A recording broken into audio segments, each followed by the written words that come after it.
A pergunta é, será que o inferno vai ser algo que Deus vai fazer as pessoas queimarem para sempre? Alguém, talvez, que está acostumado com a visão mais popular do cristianismo vai dizer, Rodrigo, é claro, isso aí para mim já está óbvio. A Bíblia fala, o fogo que nunca se apaga, o fogo do inferno, e que o ímpio vai queimar no inferno. Mas vamos com calma. Eu sei que alguns vão querer fazer vídeo resposta para o que eu vou explicar aqui, que eu vou dar a minha compreensão do assunto. Eu sei que alguns vão vociferar que eu estou diminuindo a punição do inferno e com isso eu estou causando que as pessoas tenham menos temor de Deus, mas não se trata disso, tá bom? Você pode até discordar de mim, desde que saiba fazer isso com elegância e educação, porque um fruto do Espírito, aliás, uma das características do fruto do Espírito é a mansidão. Então, quando a pessoa vocifera demais assim, argumento ad hominem, que estão na internet, sei lá, para mim já perdeu a razão. Se tem duas coisas, se tem duas características que para mim marcam quem não tem argumento profundo, a primeira é, ele fala a tese dele, ridiculariza o outro sempre como alguém que não entendeu o assunto. Se ele, por exemplo, é cientista político e tem a predileção por um tipo de partido ou de política, fala assim, esse aí não entendeu nada de política.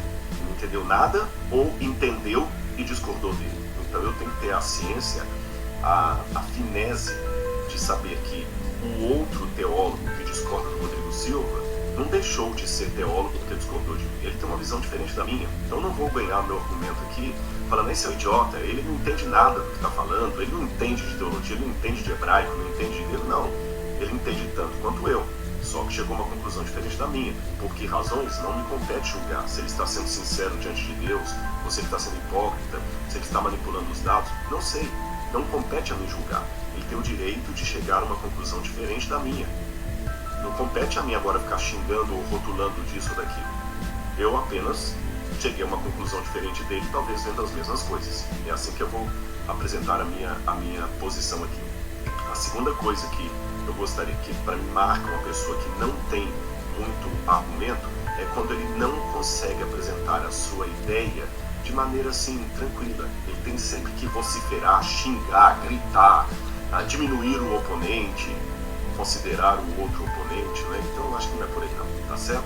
Então eu vou apresentar para vocês a minha visão, que eu acredito é baseada na Bíblia. Quando eu digo minha visão, não é pessoal, sobre o que é o inferno eterno, o fogo eterno, e aí você tira as suas conclusões, se você concorda comigo ou não. A primeira dificuldade que eu tenho com relação a essa ideia de um fogo perpétuo é aquela pergunta óbvia que muitas pessoas secularizadas fariam. Qual a vantagem, do ponto de vista da justiça de Deus, de ficar mantendo os ímpios queimando por toda a eternidade? Imagine que quando Jesus voltar nas nuvens com poder e grande glória e reinaugurar a eternidade, nós estivermos no paraíso com Cristo, na Nova Jerusalém com Jesus, etc. Como diz o Apocalipse ali, desfrutando delícias, tendo o Cordeiro junto conosco e o próprio Deus junto conosco. Muitas mães que lá estarão talvez não vão ver entre os remidos um filho que perdeu a salvação. Agora, como fica o coração dessa mãe pela eternidade no paraíso, sabendo que o filho dela está pela eternidade no inferno? Será que ela vai estar numa boa? E qual a graça, mesmo para os demais, falar assim, poxa, nós estamos felizes aqui, mas nesse momento, em algum lugar do inferno tem alguém queimando ali para sempre? Se Deus fala que ele não tem prazer na morte do ímpio, por que Deus vai manter o ímpio queimando por toda a eternidade? Outro problema que eu tenho com essa ideia de um inferno eterno seria o fato de que, de certa forma, isto seria uma vitória do diabo. Porque o diabo tirou um grupo de criaturas da graça de Deus, levou para o seu reino e prometeu para essas criaturas, é certo que vocês não morrerão, como ele prometeu para Adão e Eva lá no Jardim do Éden, é certo que vocês não morrerão. Se essas criaturas continuam vivendo com ele, queimando para sempre, ele que ganhou, porque ele vai fazer com que um pedaço do universo fique para sempre vivendo separado de Deus. O terceiro problema que eu vejo com essa doutrina do inferno eterno seria o seguinte: vida só existe em Deus, ponto. Não existe vida fora de Deus.